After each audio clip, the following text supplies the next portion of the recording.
In the last video, I completed the final steps of the battery pack to get it ready to go back into the car. Now, the battery pack is very large and heavy, and I was working by myself. Fortunately, I had my lawn tractor to drag it out into the driveway and place it right next to the car. And there you can see the battery. It's huge. And in fact, it's long enough that it's actually a little bit of a trick to get it under the car without a lift. I have to kind of angle it through. Here I am on the other side of the car, pulling with a rope to try to get it under. Well, it's getting there. I got the battery under. Now I just got to get it lined up. To make sure the battery pack would be perfectly aligned while raising it up into the car, I used some threaded rods. Basically, I screwed one of these into each of the four corners of the car where the battery pack would go, and then on the battery pack itself, it's got holes to line up to. I just needed to shift the battery pack around to get it so that those rods lined up with the holes, and then I could use my jacks to raise the battery pack. Now, to do this right, what you really want is 2 people and 4 big jacks, one guy on either side, and an extra set of eyes, just because. So with all 4 threaded rods lined up with that corner hole, now I can just kind of slowly jack this up using the jacks on both sides, keep it level, and make sure I get into those rapid connects nice and square. Except that I didn't. This is where that extra set of hands and eyes would have really come in handy. So the bad news is that when I was trying to put the battery back in this 2013 Tesla Model S, I broke the Low Voltage RapidMate. So yeah, that's not going to work. The good news is, thanks to Carl at the Milwaukee Service Center, I got the replacement parts and I should be able to fix it. So the other day I was working on getting the battery pack back in and I screwed up. Basically, I crunched the Low Voltage RapidMate. So I was fortunate enough to be able to get a replacement pretty quickly. This is just a plastic part. So here's my replacement plastic part. It's actually 2 parts. It's a back and a front. And the main thing that you can see is that it has this plastic pin. So of course that's non-conductive. That's just for alignment. That goes in the hole in the middle. And then this whole plastic part snaps around the 2 quick connectors for the low voltage. So that's the CAN bus and just data signals. And then also on the side, you can see there's some tabs here. Now, unfortunately, those were all the parts that I crunched. So down here, you can see snapped right off, or the pin and those tabs. There's no surface area there. It's not like I could glue that back on or anything. And this was about a $20 part, so no big deal there. But you can see the tabs here are what actually connect to the bracket, which this mounts to the vehicle. And essentially, this part is inside, about like this, and then it has some springs that it can ride up and down on, so that when you push the battery pack up into it, assuming everything's lined up, this pin goes into the middle, and this can move around a little bit going down into the battery pack. So this, and I got this all cleaned up. This had a lot of sand and dirt and everything on it. So the other part of this is these little black plastic parts. And what this does is it goes up in here. And then it snaps in place. You can see that right there. So this is actually the part that the Low Voltage RapidMate moves in. And inside, it's got a spring.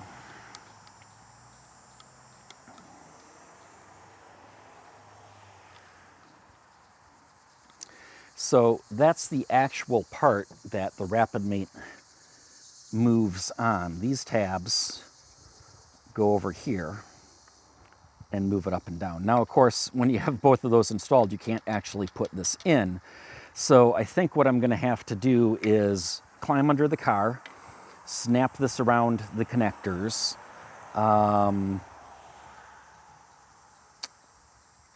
have this part wrapped around here, and then slide those bits up in there. Now, I don't know if I can then install the bracket back to the car after that, or if I need to get this up in the car and then slide this into the side parts and then slide those up. Not real positive on that. This was only about 20 bucks. If you care, here are the part numbers. And I just got those through the local Tesla service center. Talking to the real live human there, Carl in the parts department, was very helpful. So I guess I'm gonna crawl under the car and see if we can get this put back together. So the big thing, you can see those tabs are broken off. This is a little wonky. I started by prying off and removing the existing cover. That's just held on by a couple of tabs, so those just need to be pried back and the whole thing can be pulled away. Then I could take a look at the actual connectors that were in there, how they were lined up, their orientation, and checking to see that the connectors themselves were not damaged. Then I was able to bring in the new connector, and since I had both of them side by side, it was very easy to make a comparison between the two, make sure I ended up with everything oriented correctly. And what I did was, since there were the two connectors on here and how they were spun around and everything, it seemed easiest to keep things straight by transferring the one connector over, getting it all snapped into place, and then moving the second one over and getting that all lined up and in place. And then I could bring in the cover, which just snaps right over the top of everything. And there's kind of spaces for curving the cable over there. And it really is just a couple of slots and tabs that just have to snap together. Okay, looks like that's fully snapped together.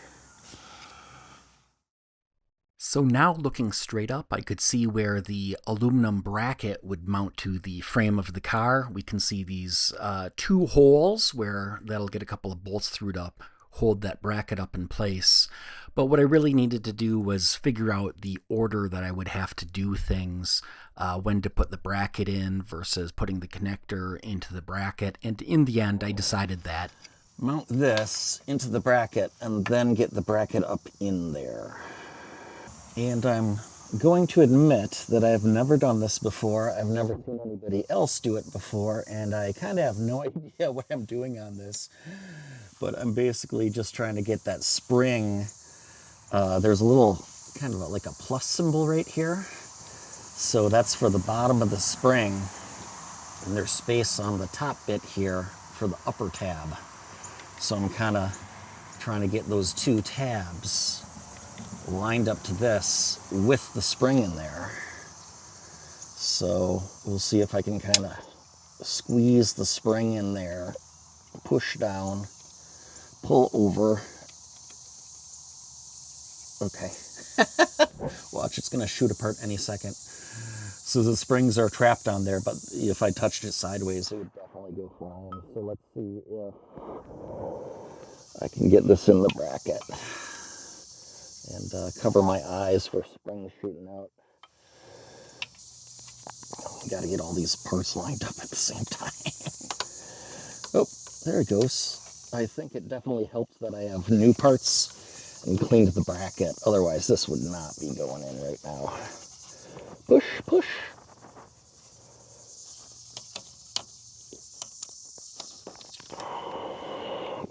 Okay.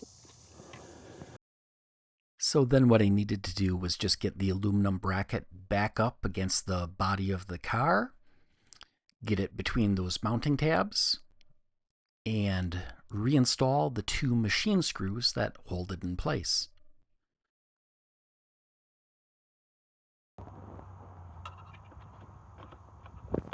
And now with the low voltage connector repaired, we can finally get back to reinstalling the battery pack.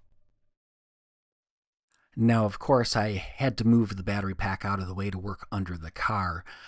The way primarily that I was moving this was using multiple furniture dollies. I had 3 of these under the battery pack, so that spreads out the weight between the 12 wheels, although they are still small wheels, but having multiples of them makes it work a little better on my rough driveway here. So now what I got to do is just push, pull, whatever to get the battery pack under the car. I also kind of have to turn it a little as it goes because it's so long. It's not going to be able to clear the wood cribbing to get under the car. It's easy enough to push other than being really heavy. For pulling, I've found that something like a toe strap seems to work pretty well. It gives you a hand grip, and there's a couple of holes in the frame of the battery where you can stick a big hook like this in there. So now it's back to push, pull, do whatever I need to get the battery pack moved. Again, this would be a lot easier with more than one person. I used a 2x4 as a pry bar, jack to sometimes move the battery pack up a little and reposition the furniture dollies that were in there.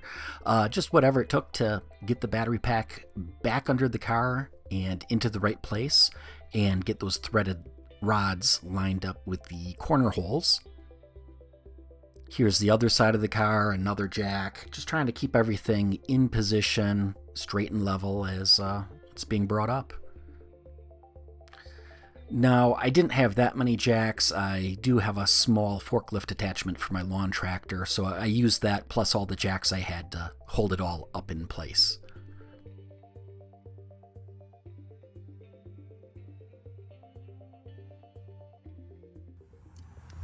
So we've got the threaded rod going up as alignment pins on all 4 corners. And here we can see the low voltage and the high voltage RapidMate connectors.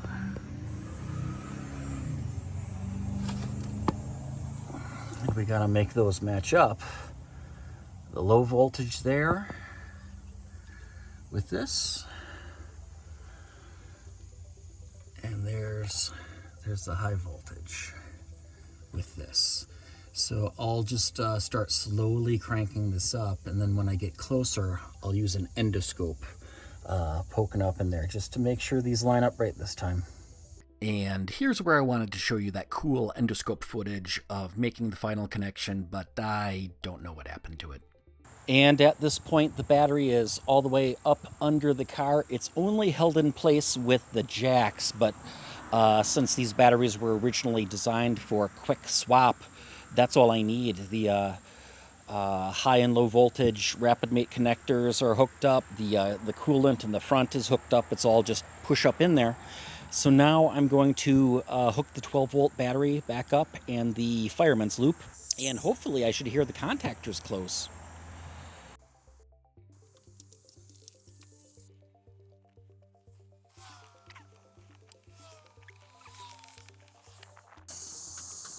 Oh, I just heard a couple of clicks.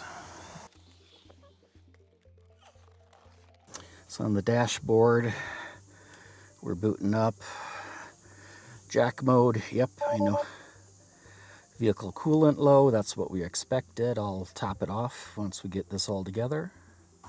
Now what if I just put my foot on the brake?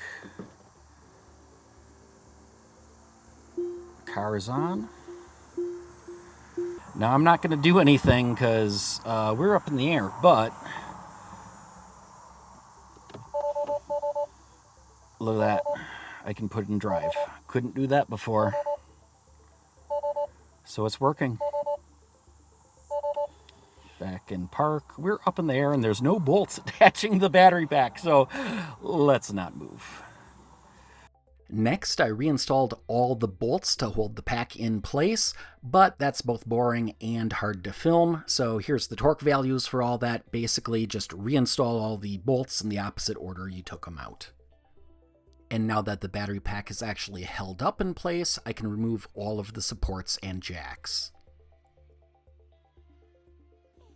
And before I forget, I want to make sure to top off the coolant. The car takes the G48 type coolant, 50-50 mix, and I'm just going to pour it in here until I'm back up to that max line.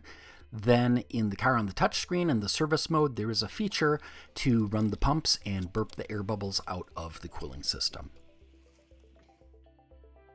And now all I have to do is put the car back down on the ground.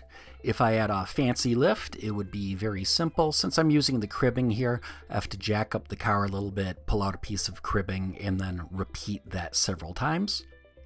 Once the car's back down on the ground, it's ready to roll. The only other thing I wanted to do was check charging, so I plugged it into my home charger, and that worked just fine.